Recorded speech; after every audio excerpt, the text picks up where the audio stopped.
ರಾಜ್ಯದಲ್ಲಿರ್ತಕ್ಕಂಥ ಕಾಂಗ್ರೆಸ್ ಸರ್ಕಾರ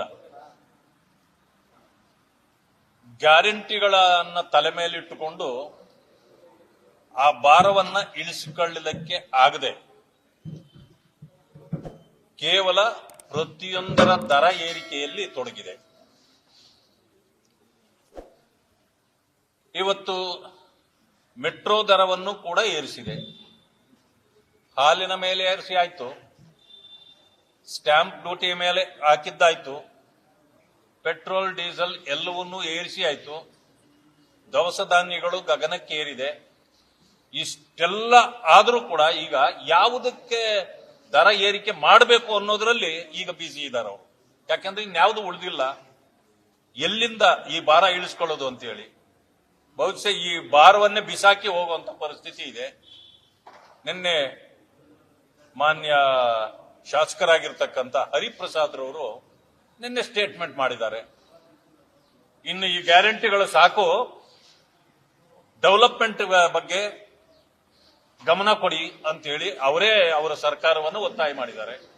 ಅಂದ್ರೆ ಗ್ಯಾರಂಟಿಗಳಿಗೆ ಕೋಕ್ ಕೊಡ್ತಕ್ಕಂಥ ಕೆಲಸಕ್ಕೆ ಈಗ ಅವರು ಕೈ ಹಾಕ್ತಾರೆ ಅಂತಕ್ಕಂಥದ್ದು ನನಗೆ ಅನಿಸಿರ್ತಕ್ಕಂಥದ್ದು. ಈ ಸರ್ಕಾರ ಎಲ್ಲ ವಿಚಾರದಲ್ಲೂ ಕೈ ಚೆಲ್ಲಿ ಕುಳಿತಿದೆ. ಇವರಿಗೆ ಗ್ಯಾರಂಟಿ ಒಂದು ಕಡೆ, ಯಾವುದೇ ಕಾರಣಕ್ಕೂ ನಾವು ಅದನ್ನ ತೆಗೆಯೋದಿಲ್ಲ, ಮುಂದುವರಿಸಬೇಕು ಅನ್ನೋ ಒಂದು ವಾದ.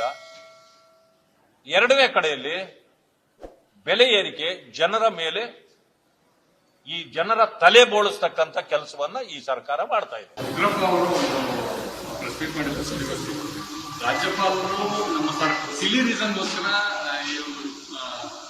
ಸುಗ್ರೀವಾಜ್ಞೆಯನ್ನು ವಾಪಸ್ ಕಳಿಸಿದ್ದಾರೆ.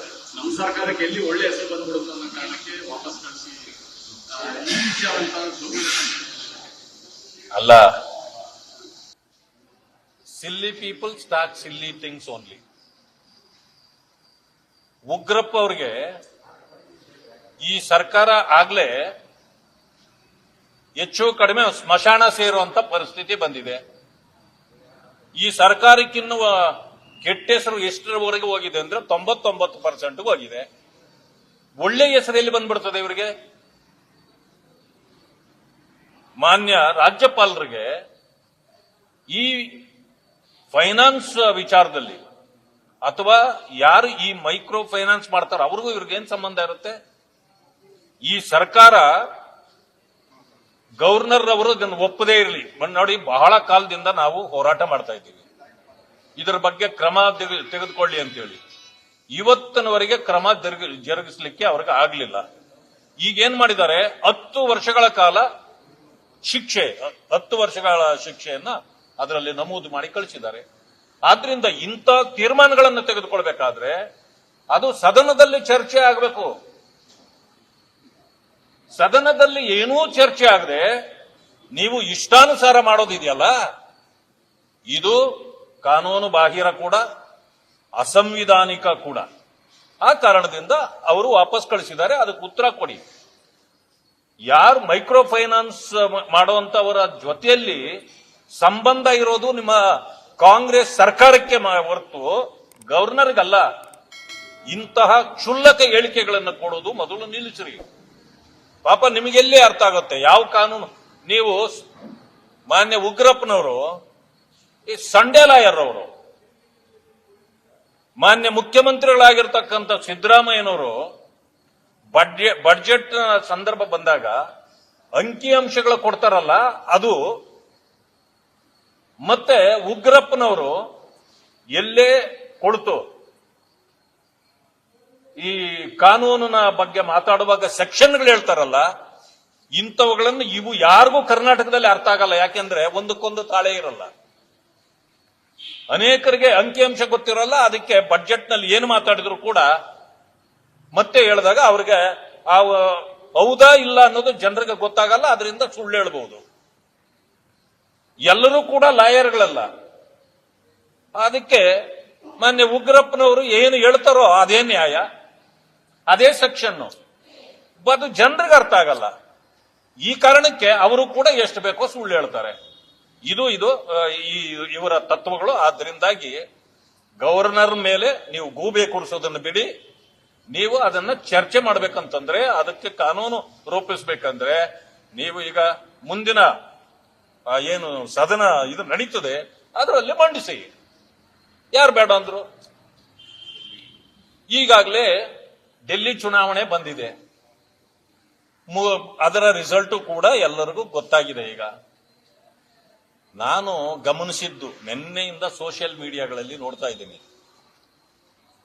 ಬಿಜೆಪಿ ಕಾರ್ಯಕರ್ತರು, ಬಿಜೆಪಿ ಪರವಾಗಿರೋರು ಏನು ಸಂಭ್ರಮಾಚರಣೆ ಮಾಡ್ತಾ ಇದ್ರೆ ಇಡೀ ದೇಶದಲ್ಲಿ, ಅದಕ್ಕಿಂತ ಹೆಚ್ಚು ಸಂಭ್ರಮಾಚರಣೆ ಕಾಂಗ್ರೆಸ್ ಶೂನ್ಯ ಸಂಪಾದನೆ ಮಾಡಿದ್ದಕ್ಕೆ ಸಂಭ್ರಮ ಮಾಡ್ತಾ ಇದ್ದಾರೆ ಜನ.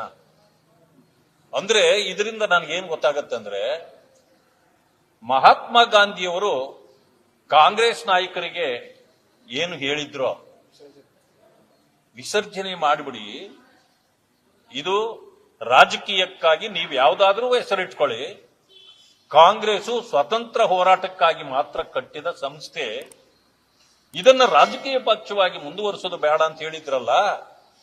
ಈಗ ಆ ಕಾಂಗ್ರೆಸ್ ನಾಯಕರುಗಳು ಇದನ್ನ ಅವರ ಅನಿಸಿಕೆಯ ವಿರುದ್ಧವೂ ಕೂಡ ಪಕ್ಷವನ್ನ ಮುಂದುವರಿಸಿಕೊಂಡು ಬಂದಿದ್ರು.